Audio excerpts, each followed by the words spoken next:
And we are back to discuss the new show, Invincible, which I asked Preston to check it out to see if he'd like it. We actually did discuss the first couple of episodes, and but you went back and finished the whole thing. I did. So I have to ask, did you like it? I did. I thought it was very strong. I had a lot of fun watching the whole thing. I thought it started a little stronger than it ended, but you know, it was pretty good overall. I really liked it overall. I have one thing to say to you. Okay. Why are you making me do this, Mark? Oh my god. I'm sorry, that has been in my mind since that whole thing. But so we're jumping ahead because we're supposed Yeah. to cover the whole thing. But God, like, where do you start with this like crazy fucking show that is just so ridiculously insane? I love every second of it. Yeah. I love the Hellboy detective and how Cecil has to send him back to hell. He has to do like a whole and the whole thing is just He was silly he and was a great ridiculous. he was a great character. It's too bad that he had to disappear. hmm I And the wish he fact that the alien guy from like the coalition of planets, he comes to Earth. He's not really he's supposed to go to Earth, not Earth. I do think that's pretty funny at the end where he's like, "Oh yeah, I came back, you know. Oh, your planet's totally scheduled for Vitruvian invasion. I meant to tell you that." And they're like, "Yeah, I kind of figured that out." But oh my God, I love Omni Man. What a piece of shit. Once again, I know we're skipping ahead, but Yeah. fuck. What about Mom? She's like a pet to me. Damn, Right. that hits. Yeah. No, Fuck. I mean, and that's the thing about the show in general. It's when people get hurt, they really get hurt.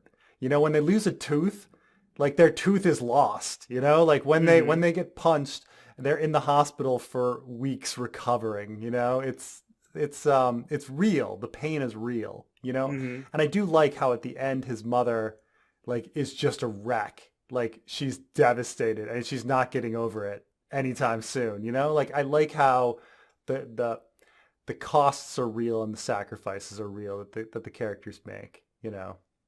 it almost reminds me in a sense of kind of reminds me of like Rick and Morty. Rick and Morty at first when season 1 first hit, I thought it was going to be one of those shows where like every episode is an episode of the day and what happened in the previous Mm. episode doesn't carry on over, but it did, and I think that's what people liked about Rick and Morty the most. Same thing The with this. I continuity, yeah. Yeah, I didn't think there was going to be a big continuity. Even the stuff that we thought was random turned out that they're gonna in a future season they're going to deal with it. You know, Mhm. like the crazy scientist with the earth controlling bracelets, you know, and he falls into lava and you're like, well, I guess that's the end of him, you know? Episode of the week. No, actually he survived and he's leading lava monsters. You're like, okay. I'm happy to report that we're going to get season 2, we're going to get season 3 as well. Yeah, yeah. It's and I do hope it varies from the comic book a little more so that you know people won't be constantly saying, "Well, this is the next plot point that's going to happen." Did you read the comic? I did not. You know, obviously I checked out the Wikipedia afterwards Same and here. found that, you know, that the comic went on for, you know, 15 years and it finished, but you know, I read some of the major plot points that would happen in the future, spoiled myself. But You did that too? I did that too. I Fuck. know. I think everybody does. It's horrible, right? Horrible. Yeah. I will say though, I do hope they change some certain things up. I mean, a lot of the changes we did get in season 1 were cosmetic only. Like for Mm. example, in the comic book, Amber is a white girl, but in the show she's black. Oh, I And see. Cecil's a right hand man, Donald. Apparently, he's like an android in the comics, but in the Oh. show, he's a normal guy. I mean, it was so So. much more powerful when he dies, you know, him being a regular dude. Mhm. And you know how they think he's so pathetic and he's actually, you know, pretty strong character, a lot of strong will. Let Um, me get your opinion on something. hmm. So YouTuber Long Beach Griffey even put out a video on it, and he made he made a Twitter post. Long Beach Griffey's this guy from California. He does like those short skit videos where it's just him in his room on his cell phone. And guy's hilarious, by the way. Definitely check him out. He did a skit, and he complained on Twitter how Amber is totally fucking ridiculous for still being mad at Mark despite knowing his identity the entire time. Yeah, they kind of tried to explain it where his best friend said she broke up with you 3 weeks ago. You just didn't realize it. So in a sense, it seems really weird that the straw that broke the camel's back is the university incident. Um, but when he says, well, actually, she already made this decision weeks ago, then that makes a little more sense, you know? I mean, plus, But she knew he was invincible, yet she's not yeah, cutting him some fucking slack. they're high school students. I mean, they're high school students. Let's, My come on. rationale is like people were hating on that scene. I'm like, that's probably the most realistic scene in the show Yeah. because how realistic is it that you could be out there saving the planet, fighting aliens, Right. saving people, and your girl would still find reasons to be pissed off at you. That Right. is incredibly realistic. If I'm going to complain about one piece of continuity that I think is pretty major, it's how they handled Omni-Man's feelings about his son at the beginning when he was getting powers, and then the reveal doesn't really make sense compared to that, you know? Like when I was analyzing like what's Omni-Man's motivation, he seems really worried that Mark has powers. And he even says maybe it would be better if he didn't have powers. Okay. And then you find out that okay, he's weakening the planet for Vitruvian invasion. Viltrum? Viltrum. I don't know. I say Vitruvian. Vitruvius was a Roman architect. Whatever the Viltrumites. case, Viltrumites. How does that really square with the fact that he was clearly worried about, Mark's powers? Like, if Mark didn't have powers, then he's like, oh, well, I guess he's a pet. If he does, and it's no big deal because there's an invasion. Who cares? And if he does have powers, like, okay, I'm going to totally, like, he was very confident that Mark would be on his side. So where did all that worry come from that went on for episodes? So if that I think is inconsistent because I was really sitting there going, like what's the possible explanation on why he would be worried? And then, which is why I came up with the theory that he was trying to create a situation to strengthen his son, that there was something odd. But instead the solution was quite simple. Unfortunately, but they set it up like it was more complicated. I honestly thought the same thing, that he wanted Mark to have more adversity in his life, to be the top hero in the world. And the funny thing is that like we immediately came to that like theory because there has to be something wrong with this guy. Why is he attacking them? He has to be some kind of insane sociopath that's just out of his fucking mind. But it was just he's setting everything up for invasion. I find it funny that they want to invade Earth, yet Earth is like probably one of the few planets in the entire universe that has constant random ass invasions from Cthulhu monsters, dragons. Right, time displaced alien races, which I guess they survived. I thought that he perhaps killed their entire planet, but nope, they're back. And they're after him with the beard. Yeah, with the beard. Specifically with the beard. No. Oh, God, right. Well, again, I guess they never did explain how he got back from that planet and how long he was on it. Long enough to grow a beard. Preston, for those of you who are confused, Preston went off on a... I decided not to, like, upload, because we did discuss... Yeah. We did discuss the first couple episodes, and Preston goes on this 2-minute rant about Omni-Man's beard when he's in the alien time distortion world. Yeah. Right, because he comes back from the time distortion, and you're like, one, they don't explain how he got back, and two, they don't explain how long he was there. Clearly long enough to grow a beard. So, like, 2-3 weeks? Was he using that 2-3 weeks out of your to, mind. like, I love build a portal? It's... I guess, but they never explain it. I mean, I just thought it would be a little more, given, but I mean... The funny thing is, that actually is somewhat explained because it doesn't matter how long he was there versus on Earth because Right. Viltrumites live for thousands of years apparently. Right. And we know that it seems like he was there for a few hours in Earth time, which we know is years in the alien race's time. So I don't know. Maybe he was there for years and he just didn't shave. And it took him that long to build the portal. Who knows? But I really did, because the series opens with that conversation between the security guards at the White House about fatherhood and about a son like overcoming greater challenges than the father. I really thought that was going to be a running theme or the motivation for Omni-Man. I mean, I guess it's still the theme, right? That the son has to have larger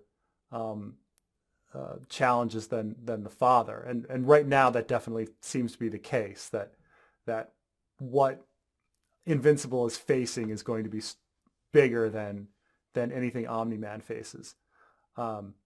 So I guess it's similar in that but it's not similar in the sense that Omni-Man doesn't care that Mark is facing these challenges, while the father at the beginning was really impressed that his son was facing challenges and being a better man than he ever was. It was so it's strange because it was a completely extraneous scene. So I thought it would be the theme, and it's somewhat the theme, but it wasn't quite the theme.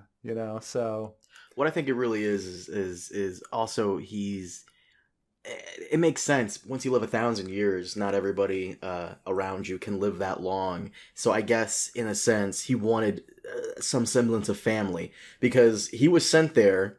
The whole Viltrum Empire, he even says it. They cut out the weak in society, and he was sent on this special mission, and he lives for 1,000 years. Maybe he would like someone by his side that also equally lives that long, and is like a family to him that has his back. Right. Then he shouldn't be worried. He should be happy and relieved that his son got powers. But he's loyal to Viltrum, and he also needs his son to be as cold and calculating as him. Then he should have been raising him more cold and calculating from the beginning. See, none of this makes sense. Preston, you stop it. I love this show. You stop it. Stop trying to ruin it for me. By the way, how did you feel about the whole robot thing? Because I felt as though Robot was a villain. Oh, I mean, he's definitely a villain. He's definitely a villain. Like there's no way. It seems really perverse that I admit it's really perverse that Monster Girl would be into Robot after what he did. Like what he did is disgusting. Like the guy it turns out the guard at the government headquarters ends up surviving, but I was going to be like, wait a minute, everyone's okay with Robot even though he allowed like a guy to get murdered on. I mean, I guess like he survived in the end, but still, like, that was he put a lot of people's lives in danger for his own benefit. That's a lot of risky calculation to free those two dudes. Oh yeah, absolutely. You know how many people could die? Those dudes are really, really dangerous. And he frees them, and it's not even so he could get a new body, because Robot actually dies. It's so he could create a clone with his memories to be happy. That's the weirdest thing, right? It's not even him. He's dead. Robot's dead.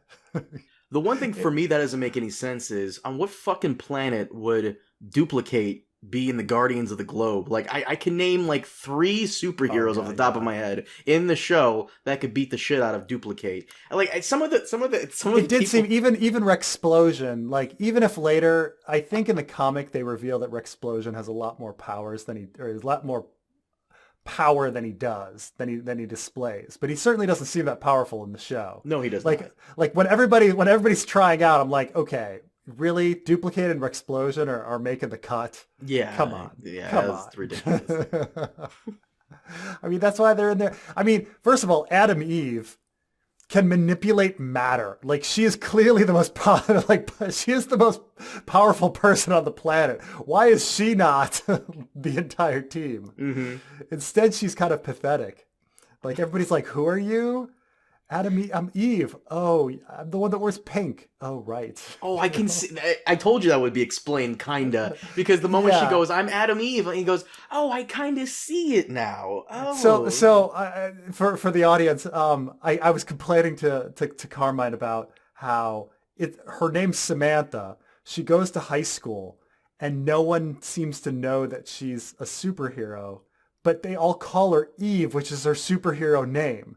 Like it's the equivalent of like if Spider-Man went to high school and they all called him Spider-Man, but we're not aware of the fact that he's Spider-Man. I mean, maybe it's not that on the nose, but you know, they call him Spider or something. Like her name is Samantha. It's not Eve. Eve is their superhero name. But then at the end, they were just calling her Eve because they thought that was her name and they didn't know she was a superhero at all because she wasn't very popular. they're like, what? You can make duplicates of yourself. No, I'm the one that wears pink. Oh, right. You know, like... I will say though, as much as I hated the character of Rexplosion, good on him for getting with duplicate. I mean, not good on him for cheating on Adam Eve, but getting with a girl that can make duplicates of herself and like, you know, good on you, buddy. Good shit. High five. Not bad. Not bad. That's a good choice. And bad robot for like, even though she's like over 20 years old, Monster Girl is still that's a child. Come on. It's also really creepy. So that's really weird as well. So if you're robot, right? Why make yourself into a 13-year-old boy so that she has to suffer the same weirdness that you have to suffer when you're being like intimate? Like, and why do you Rex both of all people? Like, really? Well, I mean, Rex is supposed to be really good looking. So, well, let's just accept, I mean, it's a cartoon, so they all kind of like all look the same. I mean, you can't really tell who's good looking and who's not. But, you know, Rex is supposed to be super good looking, which is why Eve is going out with him and why he's able to like keep succeeding even though he's a doofus, right? Mm-hmm. So, you know, so Monster Girl likes Rex, you know, so. So when Robot grows up, eventually he's gonna look like Rex, and that needs to be addressed. That's weird. It gets even worse, dude. You want me to spoil something? No. I'm glad Robot changes his name to Rex. Does he actually? Oh yeah.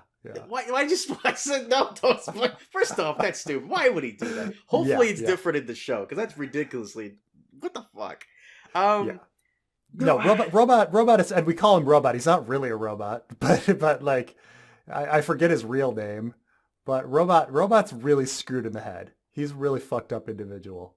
Yeah, but it makes him a compelling character. Because why is he loved? Like so that's the other weird thing. They didn't really give us they didn't really give us a reason on why Robot would be in love with Monster Girl. Unless we've established that he really is a pedophile. Because they hardly talk. He's like in love with her after their first meeting.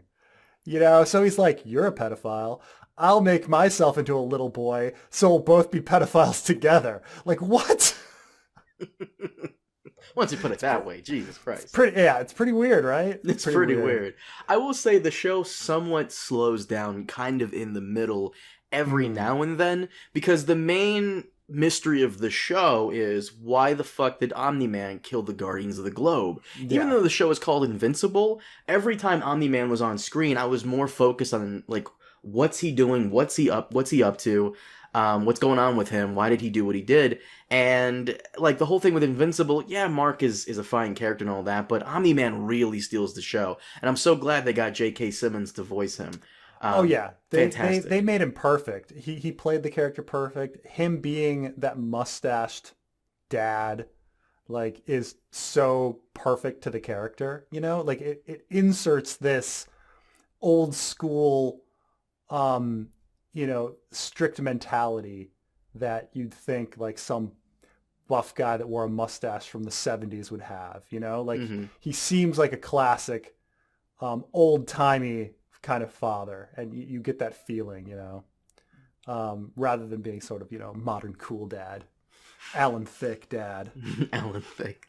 Um, no, like I said to you before, like I'm a very bad millennial. I don't binge as often as I should. I don't. Whenever there's a new show that comes out, I don't even give it a chance. Very rarely. And it's a wonder why I gave this show a chance, because at first glance it's a cartoon show about superheroes.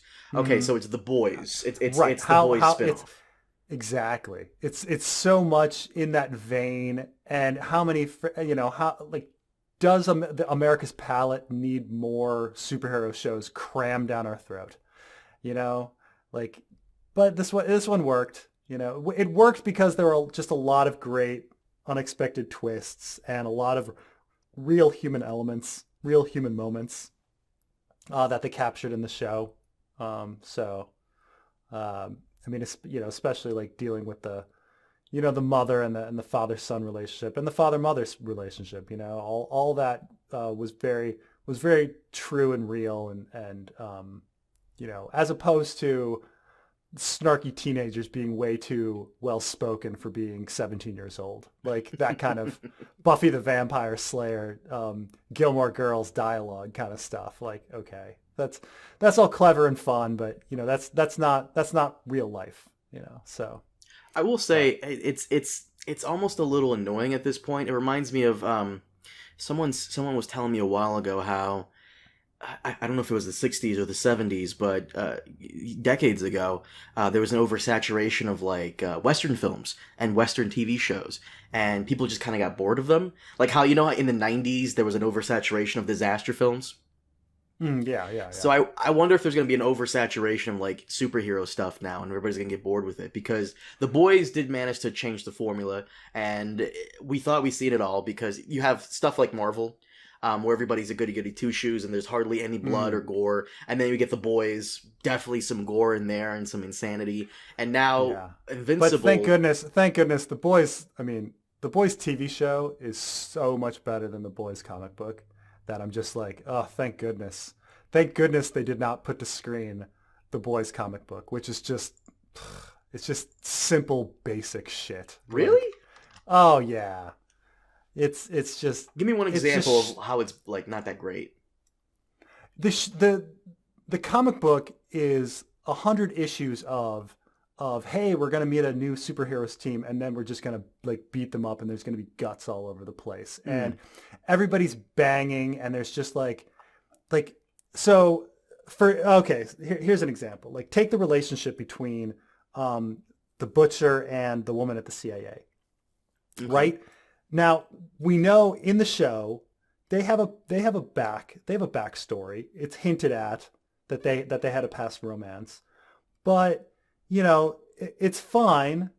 She's moved on, and they now have this like contentious relationship on her trying to get him to do things and him wanting things as well. And it's an interesting dynamic. There's tension and everything.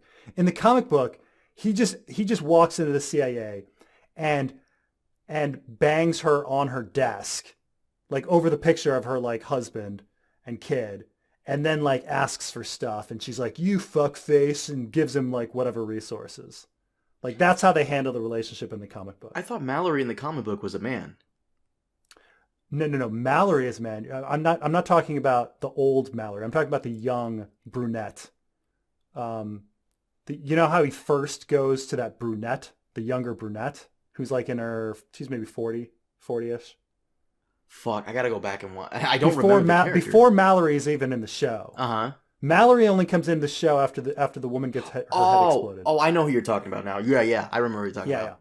Yeah. Mm-hmm. Right. So like, in the comic book, it's just this like shock scene of him like banging this woman in her office, and her being like, "Yeah, fuck you," da da da da, and then like, giving him the resources. I can see how that'd be very cringe and not as cool as the people writing it and drawing it think it is. Yeah, that's what I'm saying. Like, it's written by like, it feels like it's written by a 14-year-old.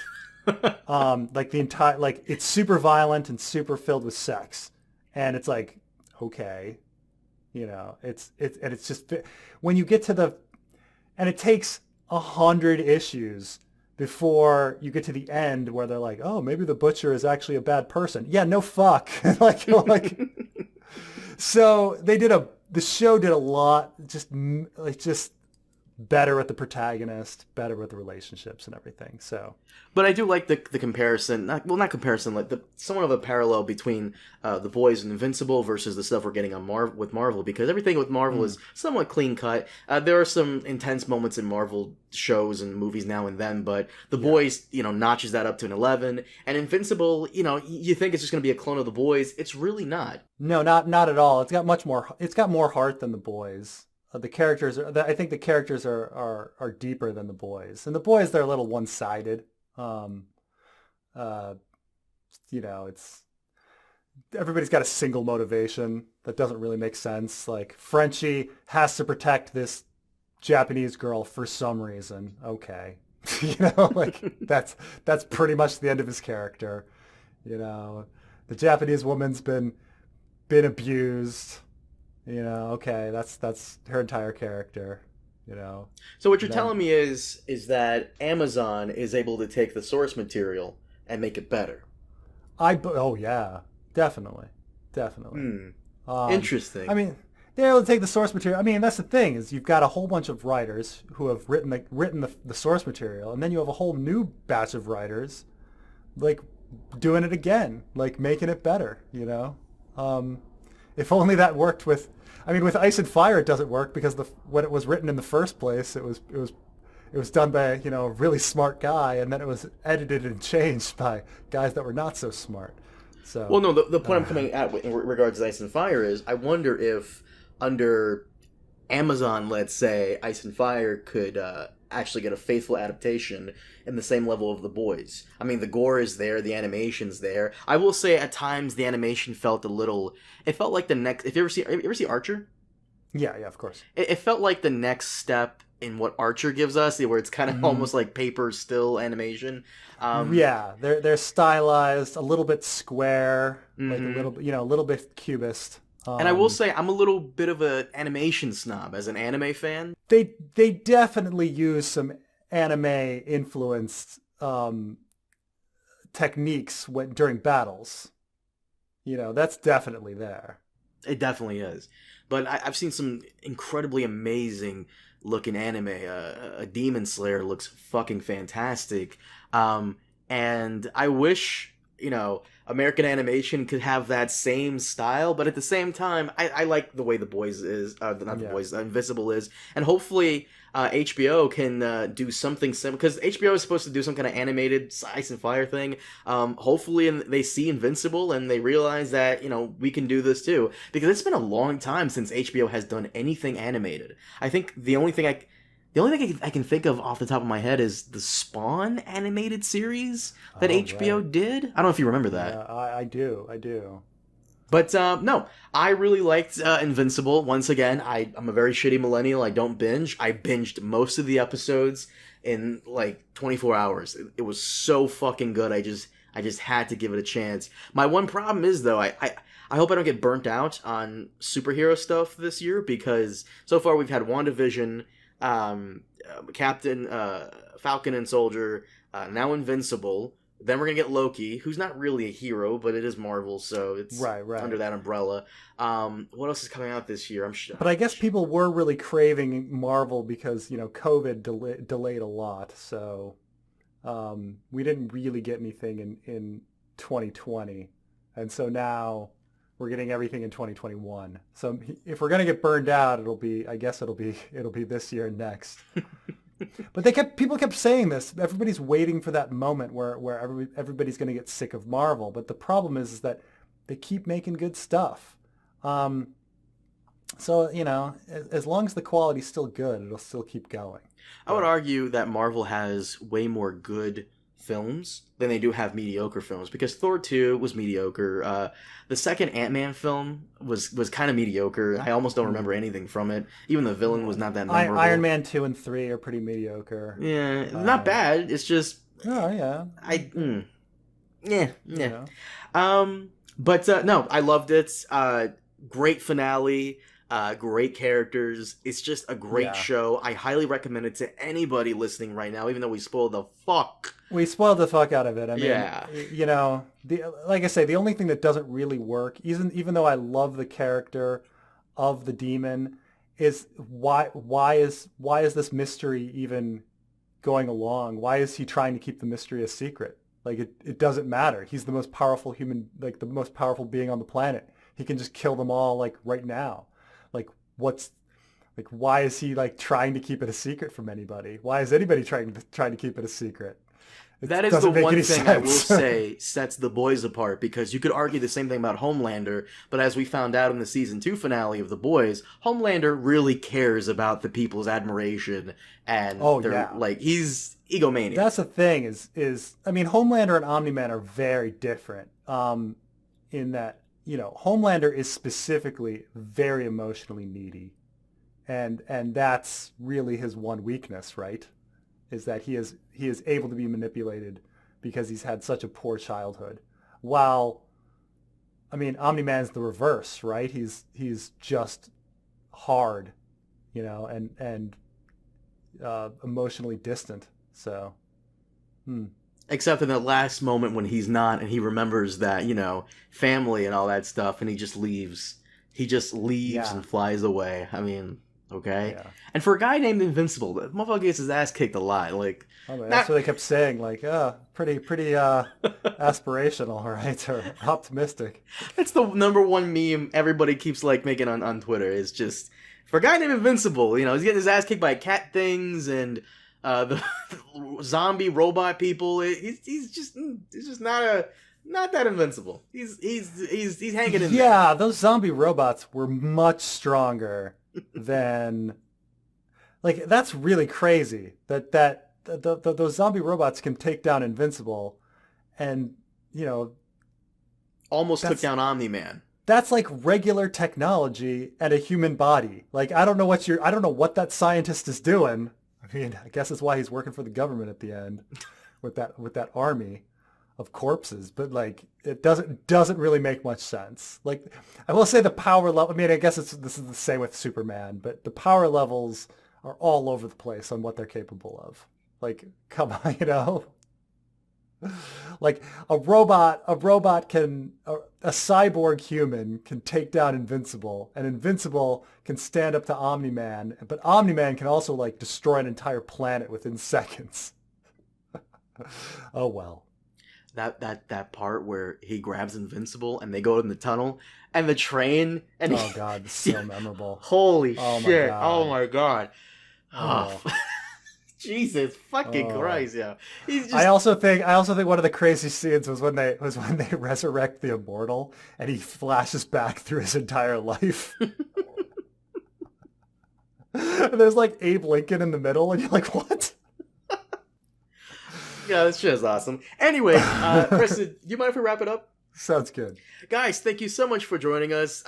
If you haven't checked out Invincible and you're still listening to us, despite the fact that we spoiled it, it's still... We spoiled the whole thing. Yeah, it's just... Yeah, we spoiled the whole thing. It's worth it. I would give it a 9 out of 10. It's great. I loved it. Yeah, it was really great. It was really great. It had a super strong ending.